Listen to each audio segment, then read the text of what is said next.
All right, you guys, we have a final theorem that we're going to talk about that involves proportionate parts in similar triangles. And the last one is called the triangle angle bisector theorem. So, if a ray bisects an angle, which means it slices it in half, it's quite violent, which will create two congruent angles, it then divides the opposite sides into segments whose lengths are proportional to the lengths of the two sides of the triangle. Okay, so what that means again, if you have an angle bisector coming through your triangle, which it can go through any angle, doesn't matter, okay, it will create proportionate parts in two sides of the triangle, and then the two parts of the triangle that's kind of intersecting. So these four parts right here are all going to be proportional. So again, like we have talked about, there are more than one way you can solve this. You can either kind of go across the triangle, so you can say A over B equals C over D, or you could go like down the triangle. So you could say A over C equals B over D. And again, I'm going to show you that both ways work, but again, you pick which way you prefer and you can just solve it once. Okay, so we have these last two examples to solve. And all we're doing is solving for our variables, so just solving for x in this case. So let's get going on example 5. Let's see.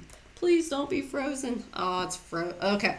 It's not frozen anymore. Okay, we're good. Okay, so again, I'm going to show you both ways to solve. But again, if you don't want to solve it both ways, you don't have to. But the more ways, the better, right? So you might as well solve it more than once because you'll have a blast. We always have a blast, you guys. Okay, so the first way, when I set this up, I'm going to set it up going kind of down the triangle like this. So I'm going to say like 12 over x equals 18 over 24. So 12 over x equals 18 over 24. Or the other way you could set it up, you could kind of go like across the triangle the other way, so kind of this way. Okay, so you can kind of go like sideways on the triangle or up or down. It's kind of up to you. So again, this way, I'm going to say x over 24 equals 12 over 18. And if we did it right, you guys, we should get the same answer both times. So I really hope we do, so let's get going.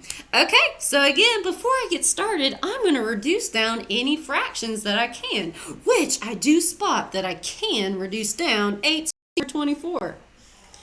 Okay, there's several numbers, but what's the largest number that will divide into 18 and 24? You guys are too cool for school. You always know the right answer, man. Okay, so 6 will divide into 18 and 24. So I'm going to divide both of these by 6. Okay, so I'm going to rewrite this. So 12 over x equals 18 divided by 6 is 3. And 24 divided by 6 is 4. So I'm going to rewrite this as 3 over 4. And guess what, you guys? You guessed it. We're going to be cross multiplying. So get excited. Let's do it. Okay. So x times 3 will give me 3x. And 12 times 4 will give me 48. Okay. Let's solve this thing for x, which 3 and the x are secretly multiplying, which means I'm going to divide both sides by 3. 3 divided by 3 will cancel and turn to 1.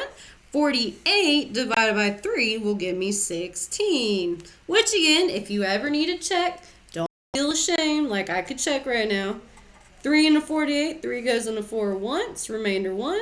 3 goes into 18 6 times. So there you go. So x will equal 16. So again, if you wanted to stop here, you can, or I know that you want to do it another way because the longer we do the problem, the more exciting. So let's get going. So again, I can reduce down 12 over 18. So I'm going to do that real quickly. So what is the largest number that will divide into 12 and 18? It is 6. So I'm going to divide both of these by 6. 12 divided by 6 is 2, and 18 divided by 6 is 3. Okay, so I have x over 24 equals 2 over 3. And you guessed it, you guys, we're going to be cross multiplying next. So let's get going. X times 3 will give me a 3x. And 24 times 2 will give me 48. Okay. Let's solve this thing for x. So the 3 and the x are secretly multiplying.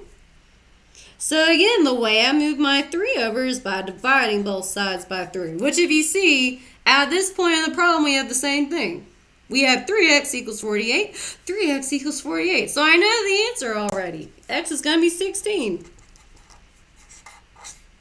Me wow, right? Me wow. Nice job, you guys.